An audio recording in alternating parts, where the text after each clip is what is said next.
ఇప్పుడు మీరు వినబోయే ఈ కథ కాలంతో ఆటలాడే ఒక వాస్తవ సంఘటన.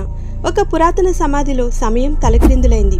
ఒక మోడర్న్ వాచ్ 400 ఏళ్ల పాత మట్టిలో దొరికింది. 2008లో షాంగ్జీ ప్రావిన్స్లో ఉన్న ఒక గ్రామంలో మింగు వంశానికి చెందిన ఒక అధికారి సమాధి త్రవ్వుతున్నారు.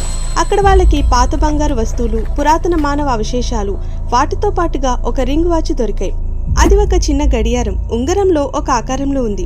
పైన స్విస్ అని రాసి ఉంది. ఒక మోడర్న్ గడియారం 17వ శతాబ్దపు సమాధిలో దొరికింది. ఇక్కడ నుండి క్వశ్చన్స్ స్టార్ట్ అయ్యాయి. ఇది నిజంగా ఒక టైం ట్రావెల్ వదిలిన గుర్తులా అని. ఈ సమాధి మూసివేయబడిన కాలం స్పష్టంగా 1600 to 1650 మధ్య తెలుసుకున్నారు. సమాధి ఎలాంటి డిస్టర్బెన్స్ లేని స్టేట్లో ఉంది. మిగిలిన వస్తువులన్నీ కూడా 17వ శతాబ్దపు శైలిలోనివి. అయితే అందులో ఈ గడియారం ఎలా వచ్చింది? ఎవరైనా దాన్ని తర్వాత అందులో వేశారా, లేదా ఎవరైనా కాలాన్ని దాటి అక్కడికి వెళ్లారా? ఎన్నో క్వశ్చన్స్, కానీ నో ఆన్సర్స్. కొంతమంది ఏం చెప్తారంటే ఇది ఫేక్ ఆర్కియాలజీ అని, మరికొంతమంది చెబుతారు మాస్ కవరప్ జరిగిందని, ఇంకొంతమంది మాత్రం చరిత్రలో కాలం దాటి ప్రయాణించే వారున్నారని నమ్ముతారు.